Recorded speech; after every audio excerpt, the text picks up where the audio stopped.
Ok, hermanos, pues estamos muy agradecidos con el Señor.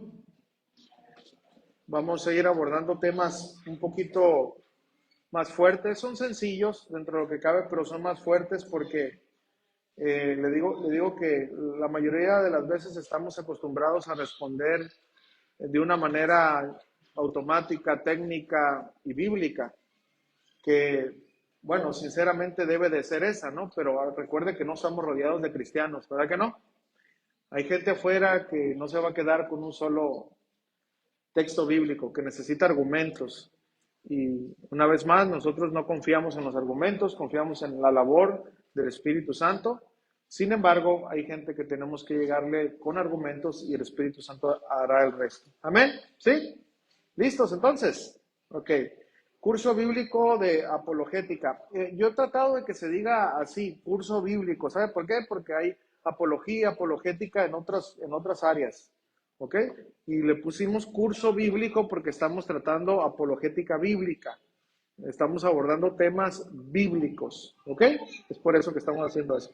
Ahora, esta es la clase número 5 y esta clase le hemos titulado ¿Cómo abordar las preguntas acerca del mal? ¿Todos me escuchan bien? ¿Sí? ¿Cómo abordar las preguntas acerca del mal?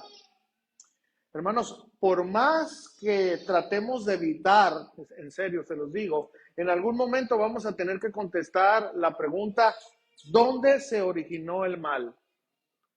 ¿Por qué si Dios es bueno permite el mal? ¿Cómo contestar ante la clásica pregunta, si Dios es el creador de todo, entonces también es el creador del mal?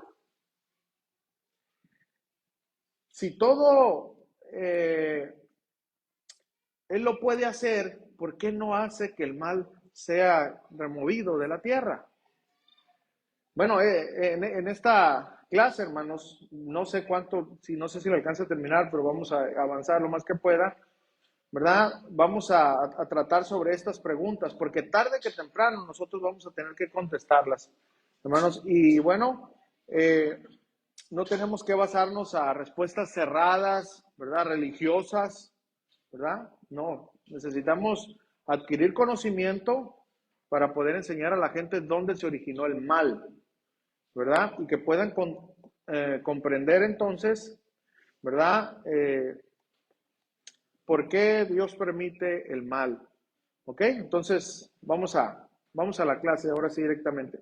Miren, C.S. Lewis, fallecido en 1963 y autor de muchos libros, ¿verdad? Entre ellas, los más conocidos son las Crónicas de Narnia, dijo lo siguiente, escuchen, y él tiene muchos libros acerca específicamente de la apología, de apologética, de la defensa de la fe, y etcétera. Y él dijo lo siguiente, Cristo es nuestro argumento, escuchen, pero, ¿y si él se hubiera equivocado? Sus últimas palabras tienen un significado perfectamente claro. Descubrió que el ser a quien llamaba Padre era terrible e infinitamente diferente de lo que supuso, es decir, que Dios es bueno, a eso se refiere. La trampa por tanto tiempo preparada, ¿cuál trampa? De que Él vino a rescatar a la humanidad, con tanto esmero y tan sutil carnada, es decir, a Jesús en la cruz, saltó por fin a la cruz, triunfó el chiste cruel, paso a paso fuimos dirigidos camino hacia arriba, hacia el jardín. Otra vez, cuando más bondadoso parecía, en realidad preparaba la próxima tortura, el ver a su hijo ahí. Estas palabras, escuchen, fueron escritas en un momento de duelo que estaba pasando este hombre por la pérdida de su esposa, quien había muerto recientemente de cáncer. ¿Qué es lo que quiero decir? Miren, todos en algún momento de nuestra vida nos vamos a enfrentar ante el mal, ante la desgracia, en serio, cristianos o no cristianos. Y escúchenme esto, depende de lo que nosotros podamos conocer del mal, será la manera como vamos a reaccionar ante él. Para nosotros pueden ser mal algunas cosas, pero para Dios es diferente, ¿me entienden? Es muy importante entender esto. Ahora, vamos a ir contestando poco a poco, no tan rápido, porque necesitamos abordar el tema. ¿Qué es el mal? ¿Se ha preguntado usted qué es el mal? Bueno, Rápidamente podemos hablar, el mal son los asesinatos, ¿verdad? Por ejemplo, este hombre que todos conocimos, Charles Manson, ¿verdad? Quien hizo beber veneno mortal y asesinó a muchas personas, ¿verdad? Por seguir un ideal. Hablamos de libros malos que contienen desnudos, ¿verdad? Para que entiendan pornografía. ¿Es algo malo eso, sí o no? Claro que sí. Podamos contestar, ¿son malos los huracanes? ¿Verdad? Son malos los huracanes, las enfermedades, el cáncer, ceguera. Pero la pregunta es, ¿qué hace que esos acontecimientos sean malos? ¿Qué es el mal cuando lo vemos por sí mismo? Algunos han dicho que el mal, escuchen esto, creo que va a estar ahí, es una sustancia que se adhiere a ciertos seres u objetos y los hace malos, como un virus que infecta a un animal o que es una fuerza contraria en el universo, como el lado oscuro que descendió, ¿se acuerdan de la película de Venom? Que era una materia negra, ¿se acuerdan? Que se adhería a un cuerpo humano y lo transformaba. No sé si, ¿cuántos vieron aquí? Unos pecadores aquí como yo, ¿cuántos vieron Spider-Man 3? ¿Sí? Y en una de las cosas, fíjense que pasó, ¿y sabe qué estaba haciendo?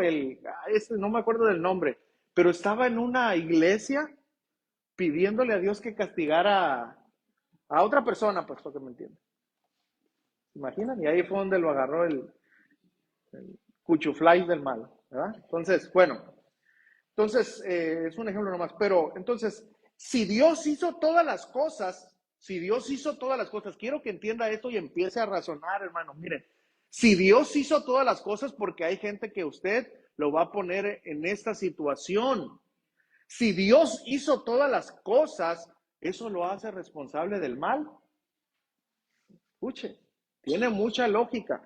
Ahora, vamos a ir hablando de argumentos para desbaratarlos. De hecho, ¿se acuerdan que una vez pasó, mis hermanos aquí se pegaron un tiro de egos? Bueno, vamos a ayudarlos a nuestros hermanos a aclarar un poquito más. Ok, fíjense, acuérdense que un argumento es algo que se está estableciendo para lograr, ¿verdad? Llegar a un punto y que no pueda ser debatido. Pero lo que nosotros vamos a hacer ahora es al contrario. Los argumentos de científicos, de ateos, porque una ahora sí, de las llaves maestras de ellos, dicen que el mal es una de las maneras más potentes para demostrar que el Dios no existe. De hecho, si usted no lo sabía, la palabra ateo no es nada nuevo. ¿Sabía usted que a los cristianos nos llamaban ateos antes? En el Coliseo Romano. A todos los cristianos que no decían que César era el Señor, se les consideraba ateos. ¿Por qué ateos? Porque no creían al Dios César. Así que nosotros en esa instancia éramos ateos en ese Dios. Pero ahora, ¿verdad? El ateísmo pues cobra otro sentido. Así que le digo para qué. Son datos nada más. Ahora, vamos a ver un argumento que quiere establecer a Dios como el autor del mal. El argumento es de esta manera. Número 1, Dios es el autor de todo. Escucha, hermano, porque este tipo de cosas la gente lo hace. Entonces todos decimos sí, sí o no. A ver, diga sí, sí o no. Entonces, el mal es algo, por lo tanto, Dios es el autor del mal. Escuche. O sea, porque si Dios es el autor de todo, el mal es algo. Por lo tanto, Dios es el autor del mal, o sea, de ese algo. Vamos a ir. Fíjense. Necesitamos ir a un detalle muy importante. Miren, en el siglo III hubo una doctrina herética que se le conoce como el maniqueísmo. ¿Okay? El maniqueísmo era la creencia en la materia física y en la materia espiritual. Más o menos fue el siglo III de la iglesia cristiana. Bueno, esta creencia pues decía que toda la maldad fue creada por la materia física. ¿Ok? Y todo lo bueno era creado por la materia espiritual. Fíjense, San Agustín de Hipona, uno de los grandes defensores de la fe, usted puede ir a su biografía, en mucho tiempo antes de acercarse al cristianismo, él abrazó el maniqueísmo. Él estuvo muy metido en esto. De aquí que él sobreexaltó o sobreenfatizó la doctrina, que más adelante abrazara Calvino, de que no hay nada bueno en nosotros. Y por lo tanto, es decir, como somos materia, somos carne, todo es malo. Ok, ahora, por eso el hombre no puede acercarse a Dios. Es lo que abrazó Agustín. Y bueno, nosotros sí creemos que somos malos, ¿sí o no? Que hay maldad dentro de nosotros, ¿sí o no? Nosotros creemos eso. Pero eso no nos impide acercarnos a Dios. Pero esta idea extremista fue porque Agustín tenía esa idea. Ahora, después de pasar del maniqueísmo, San Agustín de Hipona abrazó el cristianismo y fue uno de los defensores de la fe fuertes. Y fíjense, él escribió en contra de la doctrina que antes abrazó para demostrar que todo lo que Dios creó fue bueno y que el mal no es una sustancia. Fíjense, hermanos, fue un gran defensor de la fe. Agustín de Hipona responde lo siguiente para contestar la pregunta ¿qué es el mal? Fíjense lo que dijo él. Quizás podemos decir, ¿qué es el mal? La corrupción. Innegablemente es una definición general del mal. La corrupción, decir, ¿qué es el mal? La corrupción. Bueno, esa es una definición porque implica oposición a la naturaleza, como también herir. Pero la corrupción no existe por sí misma. Yo voy a ir explicando eso, pero tengo que dar estas definiciones. Sino que aparece en algo que se puede corromper. De manera que no es una sustancia. Así que la cosa que se corrompe no es corrupción, no es el mal. Pues lo que es corrupto sufre pérdida de pureza e integridad. Por ejemplo, ¿cuántos conocen el acero inoxidable? ¿Sí han visto ese acero? A ver, si hay óxido alrededor, ¿se puede oxidar? No, porque tiene un aditamento, un químico, un proceso que hace que aunque haya corrupción a un lado, no se pueda corromper. ¿Me están entendiendo? Ok, bueno. Entonces, seguía diciendo San Agustín de Hipona, de modo que eso que no tiene pureza que perder no puede ser corrupto. Y lo que tiene es necesariamente bueno, ya que participa de la pureza. Repito, decía él en este argumento, lo que se corrompe es descompuesto y lo que es descompuesto sufre pérdida de orden. Y el orden es bueno, ¿ok?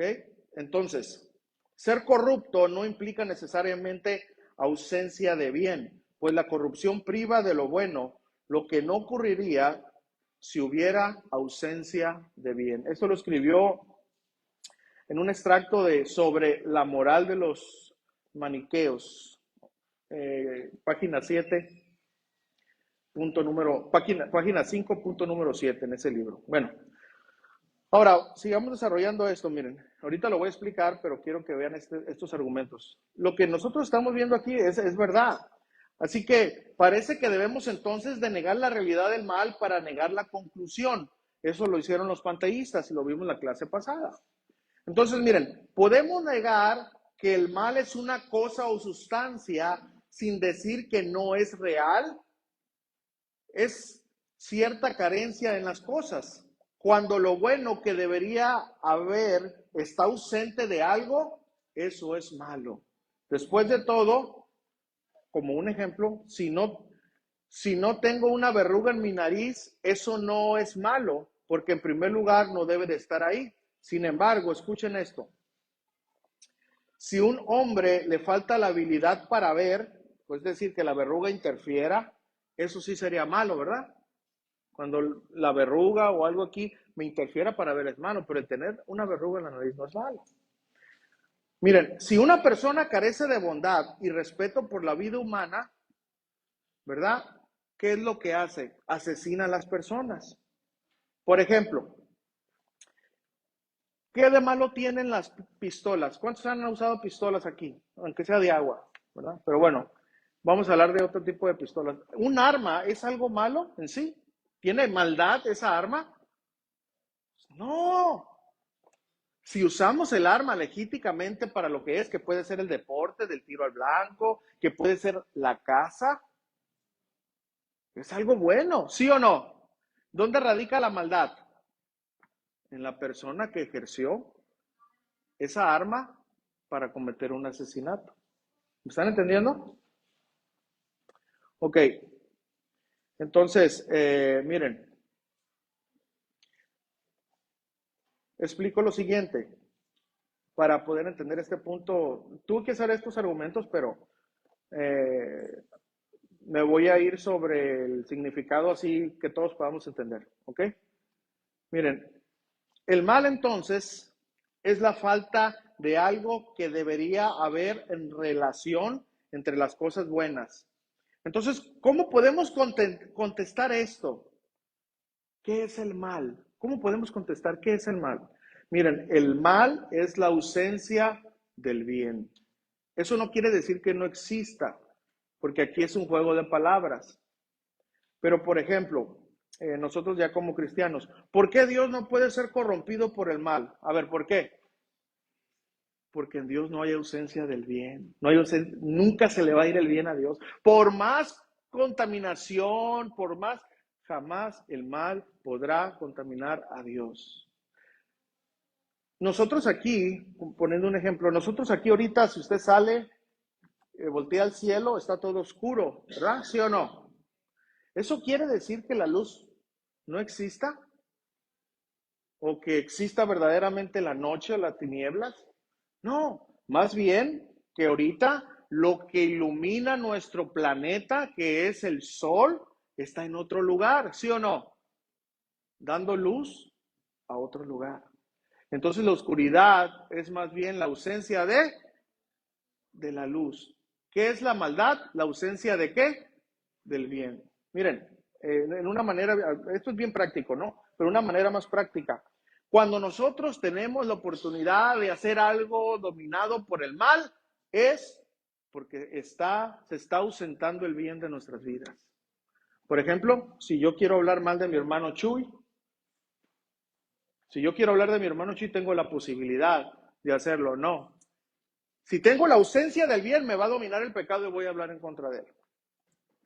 Que escupe al predicar y que no haciendo que lo haga, ¿no? Pues, ¿por qué? Porque en ese momento el bien que debería de dominar esa maldad de la murmuración lo dominó. ¿Me estoy entendiendo, hermanos?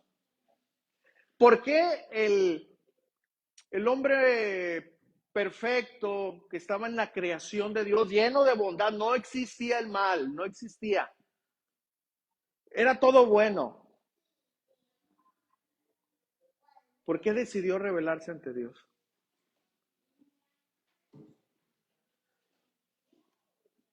Porque tomó la decisión de ausentar toda esa bondad para ser el creador de la maldad. Pero vamos a seguir explicando, ¿ok? Vamos a seguir explicando. Ahorita no estamos así nada más escarbando, ¿ok? Entonces, escuchen esto. Llegamos a la conclusión de este argumento que ellos ponen, que Dios no es el autor del mal. Él es el autor del bien. Y el mal es la ausencia del bien. ¿Ok? Por lo tanto, Dios es un Dios verdadero y existe, pero no el autor del mal. ¿Ok? ¿Está bien? Sigamos adelante. Ahora, ¿de dónde vino el mal? Escuchen, hermano, yo ahorita me estoy aferrando así porque usted va a hablar con una persona y le va a una persona que conoce le va a sacar 1000 pretextos. Ah, bueno, está bien. Entonces, ¿de dónde vino el mal? Bueno, nosotros tenemos la palabra de Dios y le digo, no vamos a hacer un lado a la palabra de Dios, somos cristianos, pero necesitamos ver estos argumentos. Hermanos, en el principio era Dios. Dios es perfecto. Y Dios, escuchen esto, hermanos, porque es muy importante. Dios hizo un mundo perfecto. Entonces, ¿cómo entró el mal a ese mundo perfecto? Génesis capítulo 1, versículo 12, fíjense, nomás es una referencia, hay muchas otras más, pero escuchen esto.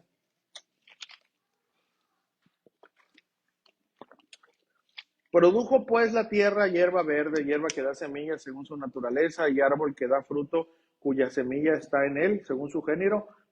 ¿Y luego qué dice? Y vio Dios ¿Qué era? Bueno, ya había hecho ciertas cosas. Dios estableció que lo que él estaba haciendo era bueno. ¿Ok?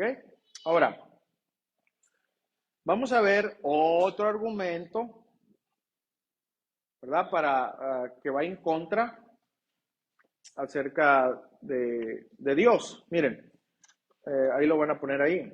Dice así, Dios hizo todo perfecto. ¿Sí o no? ¿Sí? Ok, bueno, mire, vamos bien. Una de las cosas perfectas que hizo Dios fueron las criaturas libres. El libre albedrío, ponga atención, hermano, porque esto es muy importante. Olvídese de las doctrinas, ahorita no estoy hablando de eso, escuche, porque luego puede, no, escuche esto, hermano. El libre albedrío es la causa del mal.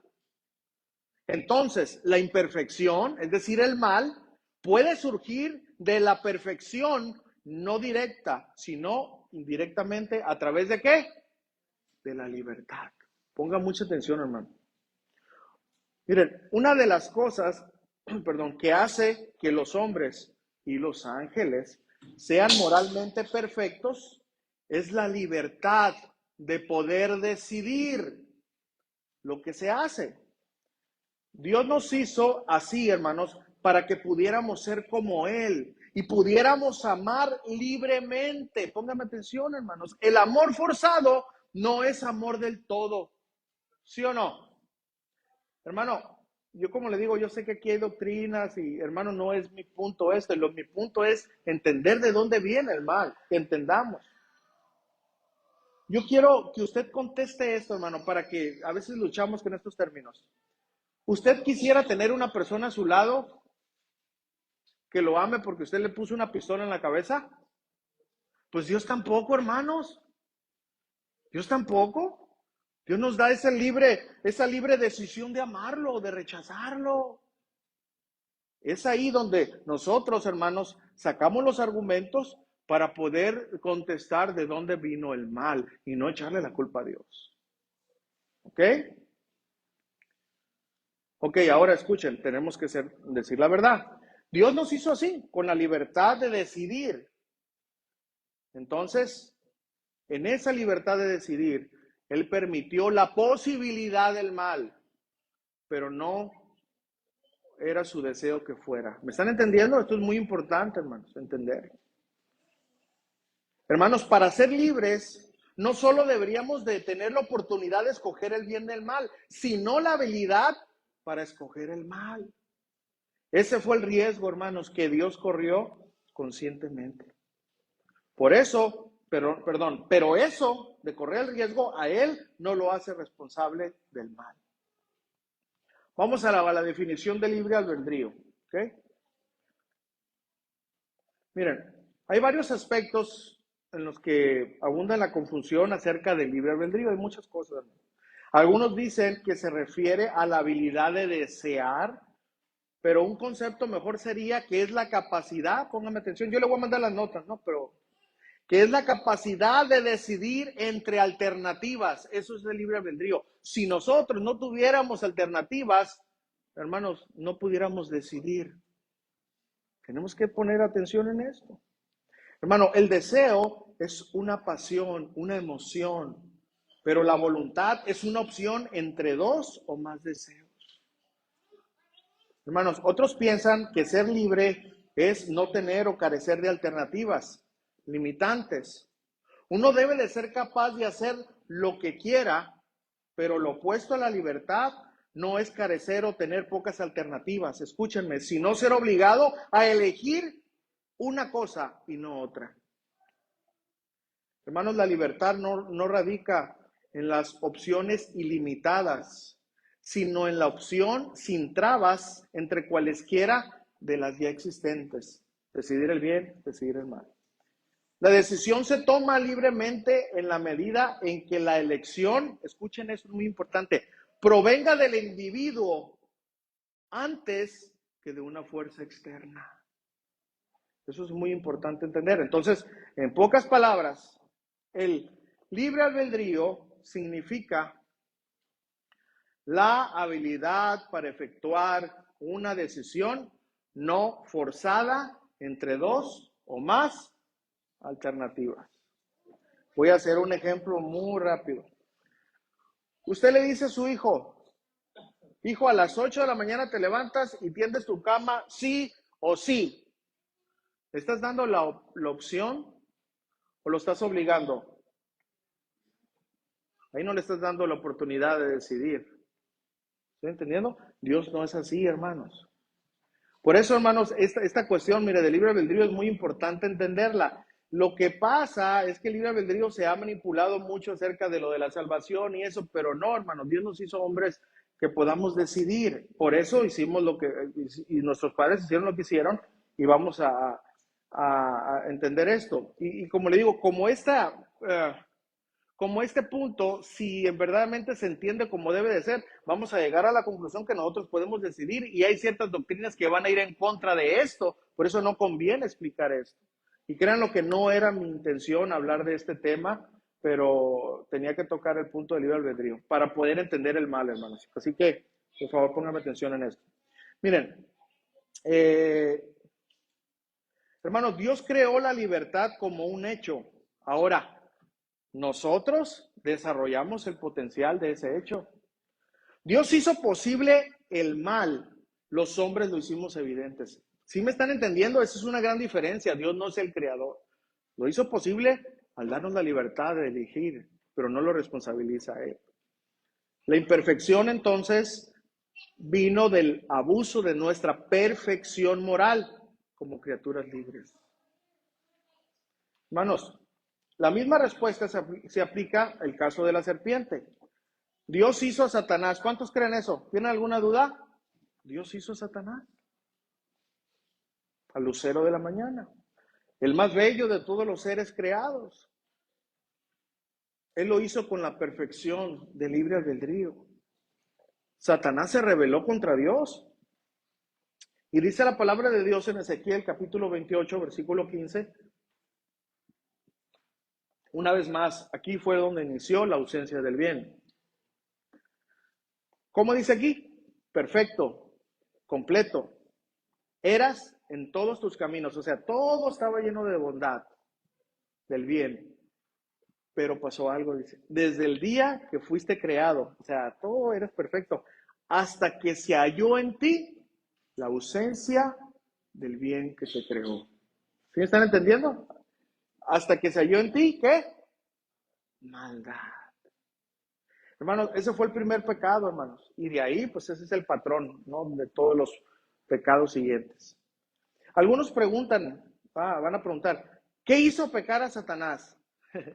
Es como preguntar, ¿qué causó la primera causa? Y es algo incausable, ¿no? Bueno, nadie, hermanos, podemos contestar así, nadie. Él mismo fue la primera causa de su pecado. Y no se puede retroceder más allá de eso, porque ahí se inició. Cuando pecamos, hermanos, en definitiva, somos la causa del mal que hacemos por nuestra propia voluntad. Hermano, esto choca mucho con la psicología, porque ya saben que todos hacemos algo por un motivo. Y no, cuando usted y yo decidimos hacer el mal, nosotros somos los causantes del mal, independientemente de los factores que están allá. Yo puedo decidir no hacerlo, ¿me entienden? Pero yo decido hacer el mal. Entonces, en pocas palabras, hermanos, el libre albedrío nos ayuda a no... ¿cómo pudiera okay. Entender el libre albedrío nos ayuda a no justificar nuestra maldad por cosas que están atrás de nosotros. No, hermanos. Aunque yo fui golpeado, aunque yo, no estoy diciendo que sea, estoy poniendo un ejemplo. Aunque yo por eso no voy a golpear a mis hijos. Yo decido, hermanos, no hacerlo. ¿Entienden? Ok, ahora, otra de las preguntas es, ¿por qué no se puede parar el mal? ¿Por qué no se puede parar el mal? Bueno, fíjense, la forma clásica de este argumento lleva muchos siglos, ¿verdad? Este es un argumento en contra de que Dios no existe y se basa en que, según ellos, si así fuera, el mal no existiera porque Dios es bueno. Ellos dicen entonces lo siguiente: Si Dios fuera todo bondad, destruiría el mal. Si Dios fuera omnipotente, todopoderoso, podría destruir el mal.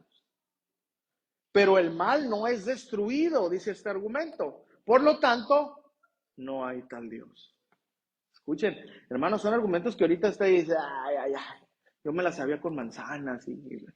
Pero, hermanos, en serio, nos ponen a pensar si no tenemos una respuesta alternativa. Se dice, uno de las herramientas de la apología es que no debemos de contestar rápidamente. Al contrario, con los mismos argumentos, la mayoría de los argumentos, por no decir todos, están mal presentados o mal dirigidos. Y a través de ellos nosotros podemos contestar. ¿Ok? Así que es lo que vamos a hacer ahorita. Mira, ¿por qué Dios no ha hecho algo respecto al mal? Es una buena pregunta. Miren, si pudiera y quisiera hacerlo, entonces, ¿por qué seguimos teniendo este mal? ¿Por qué el mal es tan persistente? Y quizás podamos pensar que no hay ni esperanzas que se destruya este mal. Bueno, hay dos respuestas, hermanos. Primero, el mal no puede ser destruido, póngame atención, sin destruir la libertad. El mal no puede ser destruido sin destruir la libertad. Como dijimos antes, los seres libres somos la causa del mal. Y la libertad nos fue dada para que pudiéramos amar, hermanos. El amor es el supremo bien para todas las criaturas. Si no, acuérdese de lo que dijo nuestro Señor Jesucristo. Mateo capítulo 22, versículo 36 y 37. Hermano, no por algo, hermanos. Dios dijo que lo más importante es el amor. Ya me viví en John Lennon, ¿no? Pero no en ese sentido. De los virus para allá entendieron. Bueno, miren. Mateo 22, 36 y 37 dice, alguien le preguntó, maestro, ¿cuál es el gran mandamiento en la ley? Jesús le dijo, ¿qué? Amarás. Puedes decidir no amar. Al Señor tu Dios con todo tu corazón, con toda tu alma y con toda tu mente. Pero ese amor, hermanos, es imposible sin libertad.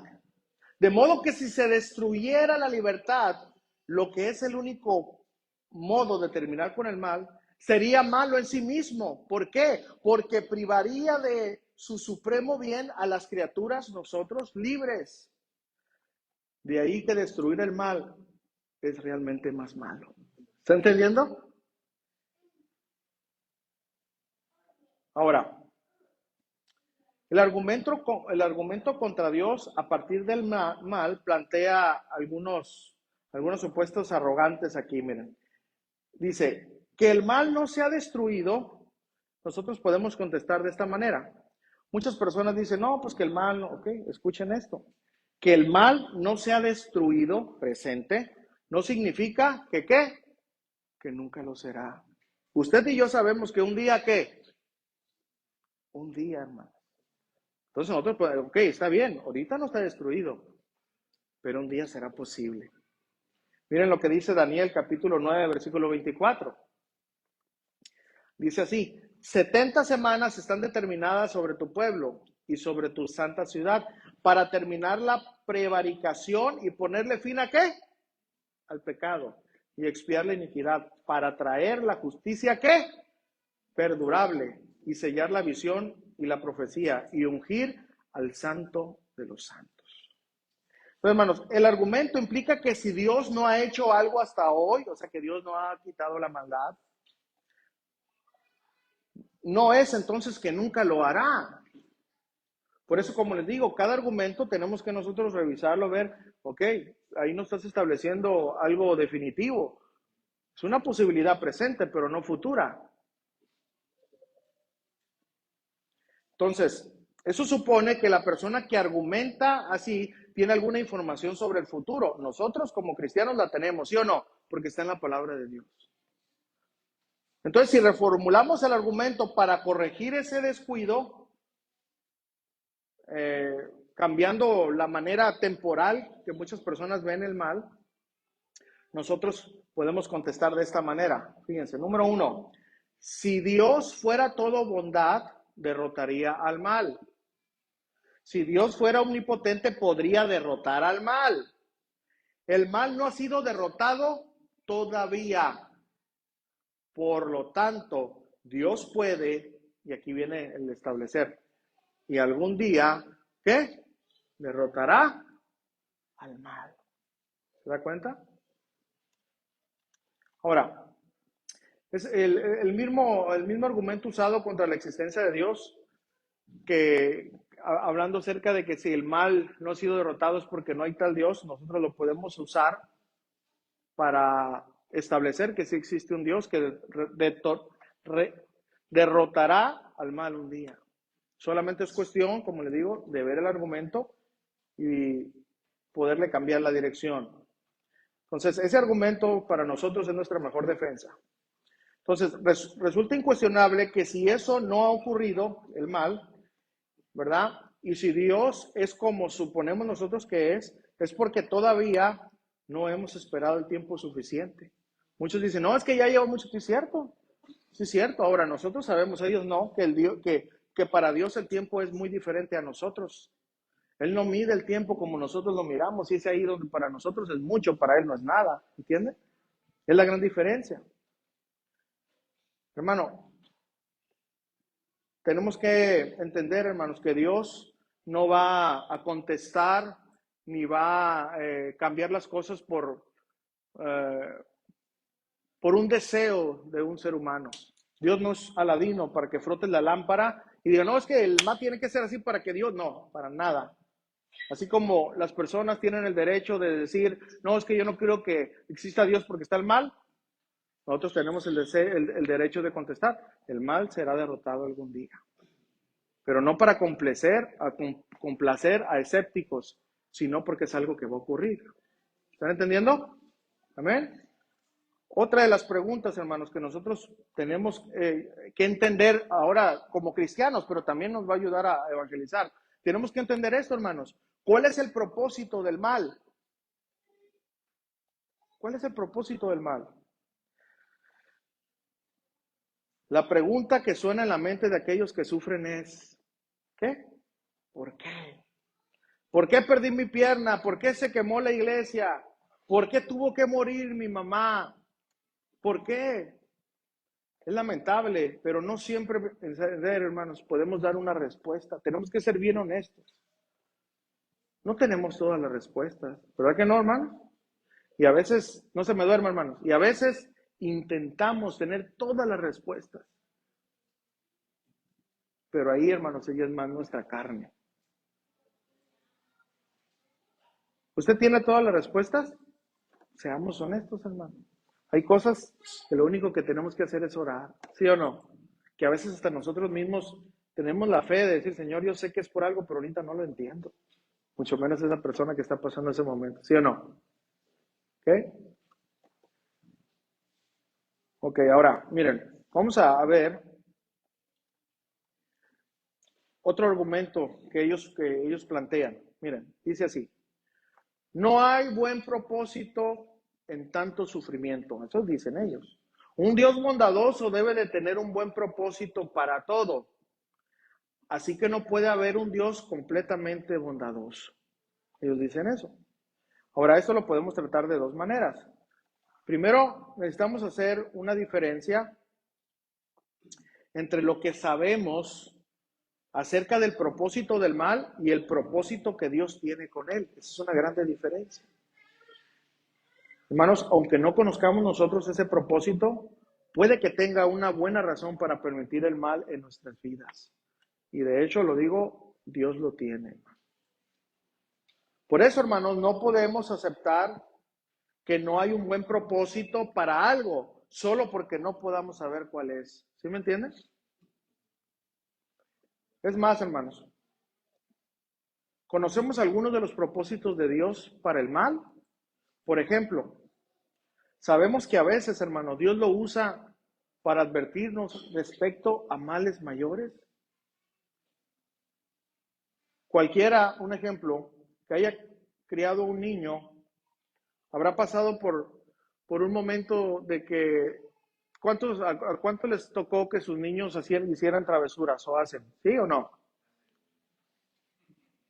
Miren, aunque tú le digas, hijo, no toques ahí, Hijo, el niño necesita tocar eso, que le dé un electroshock, que se queme, que se caiga. Entonces, hermanos, escuchen esto. A veces el mal es la bocina o la alarma que nos advierte para que no nos cause un mal mayor. ¿Está entendiendo eso? El niño le toca quemarse, le toca hacer algo y el niño va a aprender de esa manera. ¿Está entendiendo? Eso es un ejemplo. Hermanos, el dolor nos ayuda a no sufrir más en ocasiones, experimentar momentos de dolor. ¿Ok? Miren, por ejemplo, en la Biblia nosotros tenemos varios ejemplos de eso y me quiero ir rápido aquí porque es mucho, ¿no? Pero, por ejemplo, nosotros entendemos en el caso de José, de Job, de Sansón, podríamos pensar que a ellos les pasaron cosas malas y Dios permitió que pasaran cosas, pero con un propósito, ¿qué? Mayor. Job dijo lo siguiente, Job 23:10. Hermanos, si Job no hubiera pasado por lo que Dios permitió que pasara, no hubiera experimentado al Dios que después conoció. Mas él conoce mi camino, me probará y saldré como oro. Por ahí en el último capítulo, Job dijo lo siguiente, antes de oídas te había oído, pero ahora mis ojos te ven. Hermano, hay propósitos, hermanos. Hay propósitos para el mal. Por ejemplo, si al apóstol Pablo no se le hubiera puesto un aguijón en su carne, hubiera hablado de todo lo que vio en el cielo. ¿Sí o no? Pero Dios le dijo, mira, eres soberbio, te voy a poner eso. Segunda de Corintios 12:7 dice, y para que la grandeza de las revelaciones no me exaltase desmedidamente, me fue dado un aguijón en mi carne, un mensajero de Satanás que me abofetee para que no me enaltezca sobremanera. Y aquí yo puedo agregar algo, hermanos, haciendo un comercial. Por eso tenga cuidado, hermano, con aquellos que no, es que yo fui al infierno y yo llegué y no le ves un aguijón, es pura mentira. Si a Pablo no se le permitió, menos a él, ¿verdad, hermano? Así que ya no compre los CDs esos. Bueno, José sintetiza el mal que los hermanos pensaron sobre él con un buen propósito. Fíjense, Génesis 50:20 dice, vosotros pensasteis mal contra mí. ¿Verdad que ellos lo querían matar, sí o no? Mas Dios agarró ese mal y lo encaminó a bien. Mas Dios lo encaminó a bien para hacer lo que vemos hoy, para mantener en vida a mucho pueblo. ¿Se da cuenta, hermanos? Fíjense, hay programas de rehabilitación que usan unos métodos muy raros. Por ejemplo, los que son adictos al alcohol, al tabaco, a las drogas, hay cierto tipo de programas, ¿saben qué hacen? Los aíslan en un cuarto y les meten toda la droga, así como para que se harten de ella. Usan este tipo de métodos. ¿Para qué? Para que la detesten. Hay proyectos, no sé si usted ha visto la televisión, pero hay proyectos en prisiones donde llevan a adolescentes rebeldes. ¿No ha visto usted esos programas? Adolescentes que son así bien papas fritas y que yo me acabo el mundo en 2 patadas. Ah, sí, a ver, ven para acá. Los meten una semanita a prisión. Y ahí los traen que lavando trastes, que de todo y terapeándolos. Y mira, aquí yo tengo 10 años y me voy a quedar otros 20. No pude estudiar y todo eso. Ese mal que se pudiera pensar. Estoy poniendo un ejemplo. ¿Saben qué salen los jovencitos ahí? Seditas. Abrazando a la mamá y al papá. ¿Cuántos padres quieren esos programas aquí? Es un ejemplo. No se vayan a estar ahí pensando que llegaron a esposarlos, porque luego ni me van a pedir el número de eso, porque yo no lo tengo, hermano. Ok, bueno, miren, pero bueno, si nosotros pudiéramos irnos al extremo, tenemos el ejemplo por excelencia. ¿Qué fue? La cruz. La cruz, hermanos. Fue ella, hermanos. La cruz. Una infinita justicia para un hombre inocente. A fin de que pudiera ocurrir algo bueno a todos. Toda la maldad del mundo cayó sobre Jesús. Él era un hombre inocente, pero Dios permitió esa maldad para una bondad mejor. ¿Está entendiendo? Gracias a todo lo que Él tuvo que soportar como sustituto nuestro, nos permite tener libre acceso a Dios sin temor, porque allí fueron eliminadas nuestra culpa y castigo. C.S. Lewis, una vez más, dijo esto: Dios no susurra en nuestros placeres, habla en nuestra conciencia, pero grita en nuestros dolores. Fíjense lo que dijo. El dolor es un megáfono, una bocina, ¿no? Para despertar a un mundo sordo. No lo tome como inspirado, porque luego se tatúa eso en el corazón. No, pero es sabiduría, ¿me entiendes? Hermanos, escúchame. En cierto sentido necesitamos el dolor para que no nos venza el mal que elegiríamos si no se sintiera. Nos alerta el hecho de que hay cosas mejores que la miseria. Hermanos, en la cruz, ¿por qué permitió Dios que su Hijo sufriera esa cruel y violenta muerte? Como si fuera un delincuente, cuando nada malo hizo. Y por naturaleza no tenía necesidad de morir. ¿Sí sabe eso? Por su naturaleza de Dios, pues, no tenía la necesidad de morir. Esa injusticia es sumamente difícil de explicar, a no ser que con la muerte de Cristo, fíjense este argumento, se cumpliera un bien mayor, lo cual oscurezca lo mal del hecho. Esto viene rápido en nuestra memoria, hermanos, si somos honestos. Si nosotros nos ponemos a pensar en la cruz, escuche, yo sé que estuvo muy duro, muy fuerte, pero siempre le da alegría, hermanos.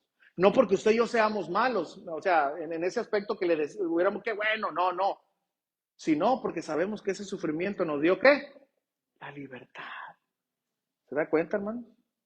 Dios de algo malo saca lo bueno. De hecho, Jesús mismo lo dijo. Jesús dijo que Él vino para dar su vida en rescate por muchos. Marcos 10:45. Jesús dijo que nadie tiene mayor amor que este, que uno ponga su vida a favor o por sus amigos. Juan 15:13. Hebreos 12:2. La palabra de Dios dice, el cual por el gozo puesto delante de él sufrió la cruz, menospreciando el oprobio, significando que la reconciliación de los pecadores era dirigida del sufrimiento de Jesús, como cuando dijo aquel profeta Isaías, capítulo 53, versículo 5.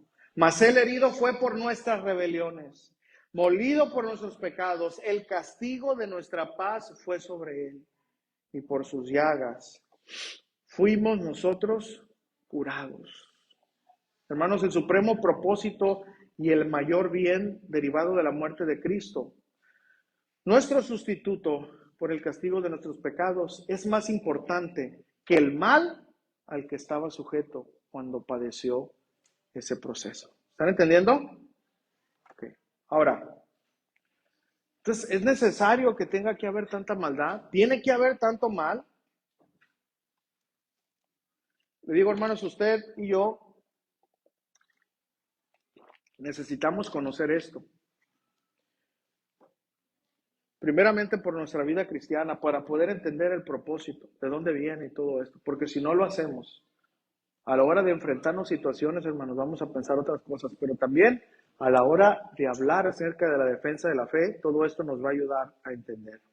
¿Ok? ¿Tiene que haber tanto mal?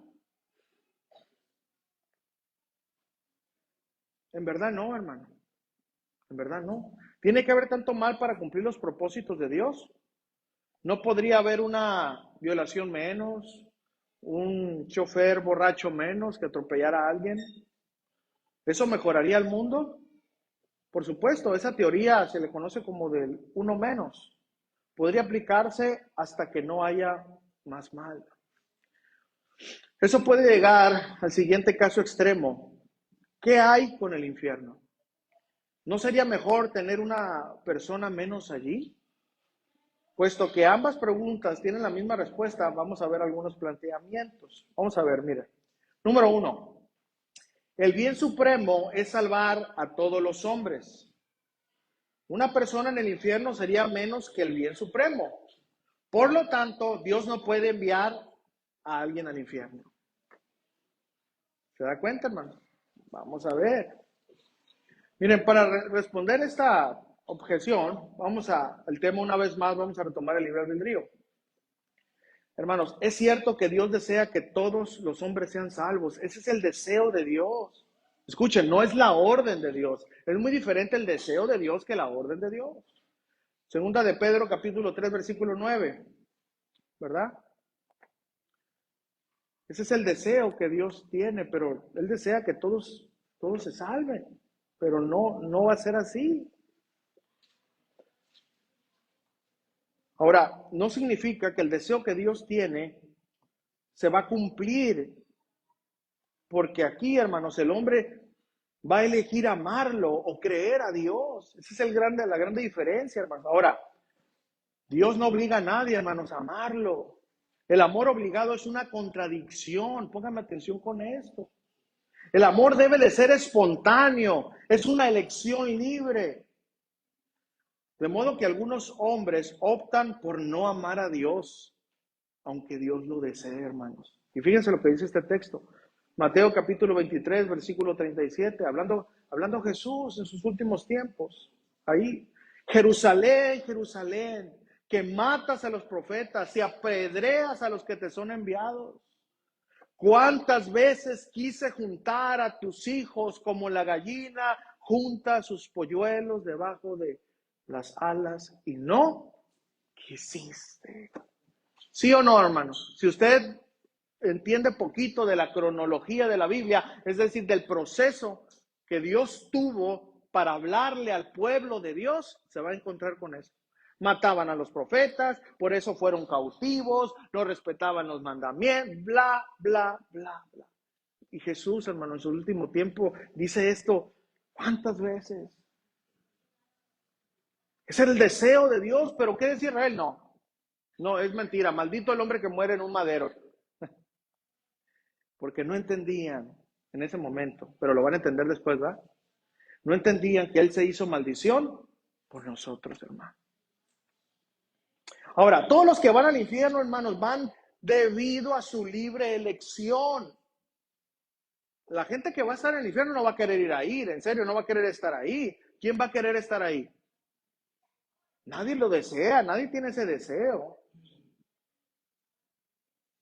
Pero es lo que ellos deciden al rechazar a Dios, aunque no desean el castigo. Las personas no van al infierno porque Dios las mande allí, sino porque ellas eligen ir ahí y Dios respeta la libertad de las personas. Hermanos, al final hay dos clases de personas. Las que le dicen a Dios, escuche esto, hermanos, hágase tu voluntad. Y aquellos a quienes Dios les dice que se haga tu voluntad, entonces. Eso no hace menos a Dios, sino, ¿qué es lo que tú quisiste? Que se haga tu voluntad. Y pasarán una eternidad en el infierno por la voluntad del hombre. Todos aquellos, hermanos, que están en el infierno, eligieron estar ahí y elegirán estar ahí. Ahora, entonces, ¿qué pasa, hermanos, con la enseñanza de la predestinación? Bueno, hay dos clases de predestinación y yo me voy a concentrar en una. La bíblica y la impuesta. La bíblica, hermanos, con la que yo me quedo, habla acerca de que somos predestinados, yo lo creo, para ser conforme a Jesús. Yo creo que soy predestinado para ser conforme a Jesús. Que es lo que habla Romanos capítulo 8, versículo 29.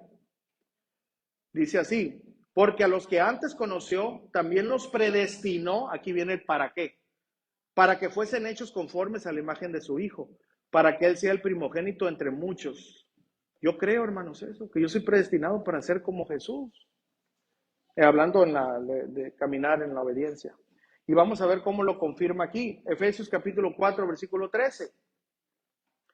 Efesios 4:13 dice, hasta que todos lleguemos, ya sabemos que Dios estableció y todo eso, ¿verdad? A los profetas, maestros, todo eso para capacitar a la iglesia. ¿Para qué? Hasta que todos lleguemos a la unidad de la fe y del conocimiento del Hijo de Dios, a un varón perfecto, a la medida de la estatura de la plenitud de Cristo. Esa es la predestinación bíblica, hermanos. Que usted y yo seamos conformes a Cristo. Ahí no hay ningún problema. Yo creo eso. ¿Cuántos creen eso? Ahí está, eso es la predestinación bíblica. Es la predestinación bíblica. La predestinación impuesta es la que habla de que Dios eligió, violando su mismo decreto de que las criaturas sean libres. Él violó eso y Él eligió por ellos. Esa es la otra predestinación que yo no abrazo. ¿Y cómo sabemos que Dios hizo a la humanidad libre? Es lo que nosotros tenemos que entender desde el principio, no de la reforma para acá. Yo para entender cómo Dios hizo su creación, yo necesito ir al libro del inicio para ver qué fue lo que hicieron, cómo fueron establecidos nuestros primeros, bueno, ahora sí que nuestros padres. Génesis capítulo 2, versículo 16, dice lo siguiente. Y mandó Jehová Dios al hombre diciendo, escuchen, de todo árbol del huerto, ¿qué dice ahí? La otra palabra, porque ahí es la clave de muchas cosas que a veces no entendemos. ¿Qué dice? Podrás. ¿Es una orden o le está dando la libertad de que decida? Podrás comer. Mas del árbol de la ciencia del bien y del mal, ¿qué dice? No comerás. Porque el día que de él comieres, ¿qué? Hermanos, ¿qué nos dijo aquí Dios a todos los seres humanos? Esa es la creación. Tenemos que entender esto. Todos los seres humanos tenemos la decisión de elegir el libre albedrío. Ahora, sabemos la historia, ya no vamos a ir ahí. Nuestros padres decidieron mal. Dios les dijo no y pues ya sabemos la historia. Pero después Dios establece, por eso es muy importante entender esto, el proceso de la salvación, no por elección, sino una vez más de libre decisión. Y vamos a ver lo de la predestinación puesta, porque muchos dicen que no podemos oír a Dios ni decidir porque estamos muertos. Y es verdad, yo entiendo que somos muertos entre los delitos y pecados, pero eso no quiere decir que no podamos escuchar la voz de Dios. Génesis capítulo 3, versículo 9. Dice, mas Jehová Dios llamó al hombre y le dijo, ¿dónde estás tú? Tenemos que entender que el hombre ya había pecado, ¿sí o no? El hombre había caído, ya había maldad. ¿El hombre escuchó a Dios, sí o no? Génesis capítulo 3, versículo 10, dice, él respondió, oí tu voz en el huerto y tuve miedo porque estaba desnudo y me escondí. Ya no miraba él a Dios de la manera como antes. Ahora vámonos hasta el versículo 21. Y Jehová Dios hizo al hombre y Jehová Dios hizo al hombre y a su mujer túnicas de pieles y los vistió. Ahora, ¿qué vemos aquí? Hermanos, Dios estableció el proceso de la salvación. Dios busca al hombre. Escucha esto, porque aquí, hermanos, es donde hay mucho problema. La salvación no es intención del hombre. Dios tiene que intervenir en la salvación. Dios busca al hombre. Nosotros no podemos buscar a Dios. ¿Sí entiende eso? Dice la Biblia que Él vino a buscar y a salvar lo que, ¿qué? Él vino a eso. Nadie puede decir, no, es que yo me acerqué a Dios. No es cierto. Yo me alejé lo más posible de Dios, así como tú. Pero Dios vino y me buscó. Ese es el proceso de la salvación, hermano. Y si lo entendemos bíblicamente, no hay discusión. Dios busca al hombre y el hombre escucha la voz de Dios. Estamos muertos, hay pecado, pero no está quitado nuestro sentido. Porque cuando Dios habla, el poder de la palabra de Dios abre nuestro oído. ¿Entienden? Abre nuestro oído. Entonces Dios habla, Jesús viene, muere por el pecado y el hombre se viste de esa salvación. Acuérdense que Dios mató a dos animalitos, que tipifica el sacrificio, etc. Y el hombre se viste de esa salvación, es decir, recibe la salvación, el sacrificio está ahí. Dios puso las pieles de los animales. Ahí estaban nuestros padres. Y ellos se vistieron de esas pieles, estableciendo que el hombre que recibe o rechaza vestirse, o recibe o rechaza la salvación. Ahora, bueno, a muchos les cuesta entender esto, y está bien, entiendo, pero una vez más, hermanos, el no entender esto no quiere decir que no sea así. Ahora vamos a ver una vez más, Jesús estableció lo siguiente, Juan capítulo 10, versículo 9.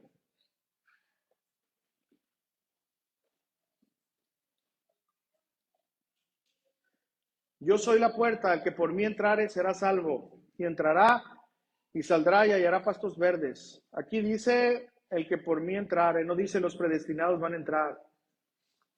Los que yo force van a entrar, no dice nada de eso, hermano. Una vez más, la libre voluntad para irse al infierno. Y así dejar a Dios, hermano, fuera de esta decisión. Porque una vez más, hermanos, hay una enseñanza por ahí que dice que Dios jugó con una parte de la humanidad, que les hizo un chiste muy pesado. Por un lado, Dios dice que Dios es un Dios de amor y de salvación, pero por otro lado les niega la salvación a unos, o la oportunidad de poder acercarse a Él. Y al final, pues esos hombres no podrán ser juzgados por sus malas decisiones, porque jamás tuvieron la oportunidad de acercarse a Dios. Porque Dios decidió que ellos no pudieran tener la oportunidad de salvación. Es tremendo, hermanos, esta teoría o doctrina. Ahora, hermanos, parece ilógico esto que digo, hermanos. En verdad, hermanos, parece ilógico que Dios haga esto, pero es una enseñanza muy popular que circula y muchos son atrapados por ella, hermanos, al no entender esto que estamos explicando. Por eso se dice que un verdadero apologista no cree en el Dios que no les da la opción de arrepentimiento a la creación que tanto ama.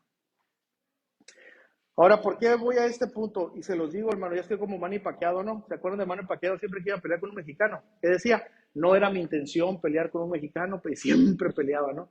Hermano, no es mi intención hablar de la predestinación, no era mi intención. Pero al hablar del libre albedrío se tiene que tocar este tema. Y es ahí donde el cristiano tiene muchos problemas, porque por un lado la doctrina dice no creemos en el libre albedrío, y por otro lado tenemos que defender que verdaderamente sin el libre albedrío Dios fuera el culpable del mal. ¿Está entendiendo? Es ahí donde tenemos que entender eso. Ahora, ya voy a estar terminando, hermanos. Los hombres eligen el infierno, hermanos. Los hombres eligen el infierno. Juan capítulo 3, versículo 18. Nos vamos a ir rápido leyendo, los van a poner ahí. El que en él cree no es condenado. Una vez más, la decisión de creer. Pero el que no cree ya ha sido condenado porque no ha creído en el nombre del unigénito Hijo de Dios. Juan 3:36, el que cree en el Hijo tiene vida eterna, pero el que desobedece al Hijo no verá la vida, sino que la ira de Dios está sobre él. Juan capítulo 5, 39, 40, escudriñad las Escrituras, porque a vosotros os parece que en ellas tenéis vida eterna, y ellas son las que dan testimonio de mí, y no queréis venir a mí para que tengáis vida. Juan 8:24, porque si no creéis que yo soy, en vuestros pecados moriréis.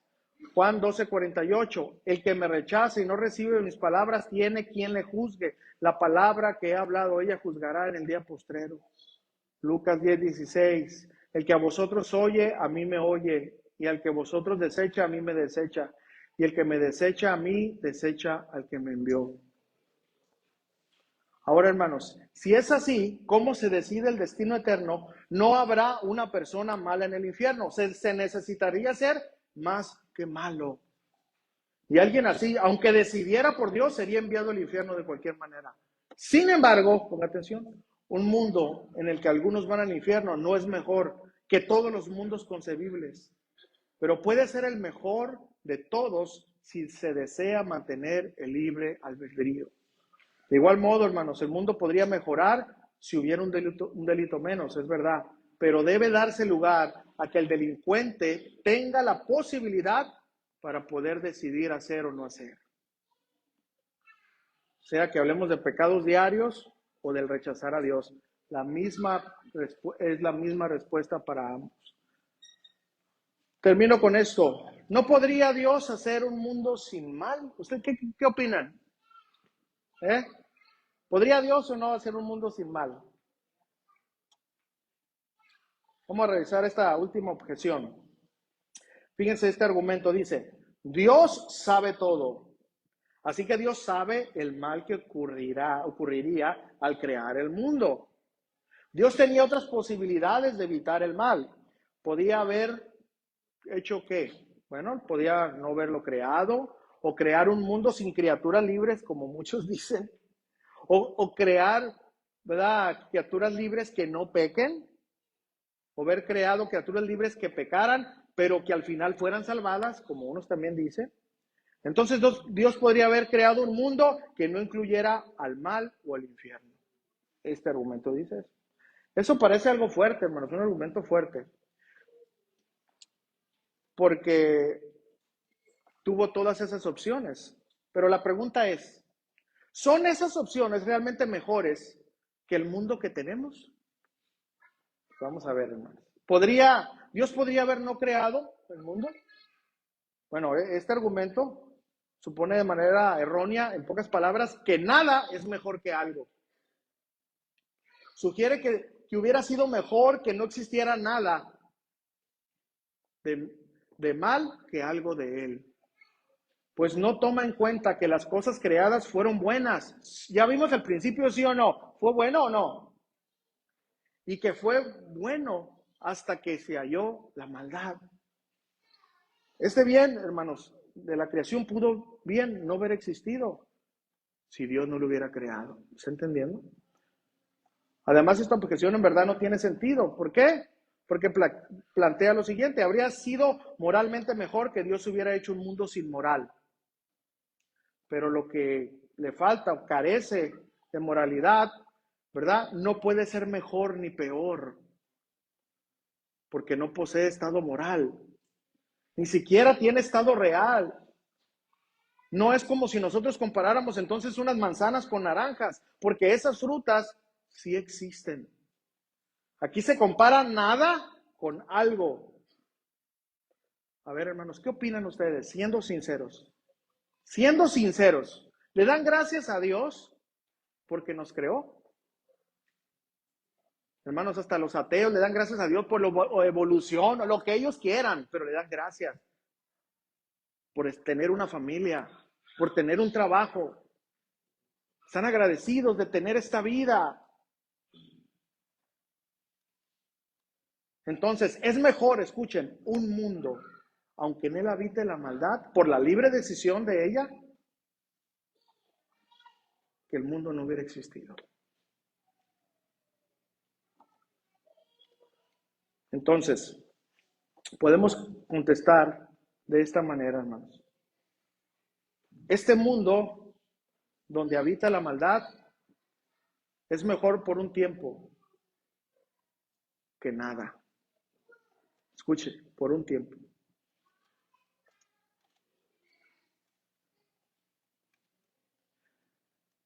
Hasta aquí me voy a quedar, hermanos, porque hay otros puntos que no quiero quitarle la riqueza que hay. La otra semana, todavía el tiempo de la otra semana o ya es último, ¿no? ¿Sí, no? Vamos a terminar la otra semana porque si me apuro, mejor hasta aquí le dejamos. ¿Me parece? ¿Aprendimos algunas cosas? ¿Sí? Vamos a darle gracias a Dios, hermano. Vamos a darle gracias a Dios. Cierre sus ojos conmigo y vamos a darle gracias. Padre, te damos gracias. Gracias, Padre, porque hoy podemos conocer un poquito más, Señor, que el mal no es mal porque solamente es, sino que es la ausencia del bien que emana tu persona. Que todos tenemos la opción, Señor, de ausentar ese bien y caer en la maldad. Pero te damos gracias, Señor, independientemente que este mundo esté lleno de maldad, porque aún este mundo lleno de maldad es mejor que nada. Pero te damos gracias porque sabemos cuáles son tus planes. Que aunque este mundo ahorita la maldad gobierne, no siempre será así. Llegará un día donde la maldad será quitada y donde estaremos en las moradas celestiales, donde jamás volverá a existir ausencia del bien. Pero mientras tanto, Señor, fortalécenos, equípanos, ayúdanos, Señor, que ese mal que hemos cometido sea la bocina, el megáfono que nos advierta del mal más grande que nos podemos evitar si caminamos en maldad. Y danos la sabiduría cuando hablemos con personas que no creen en ti, para poder hablar con argumentos sólidos acerca de estas preguntas. ¿De dónde vino el mal? ¿Qué es el mal? Y Señor, capacítanos con la intención de aprender, Señor, de este tema tan importante, Padre. Te damos a ti toda la gloria en el nombre de Jesús y todos juntos decimos...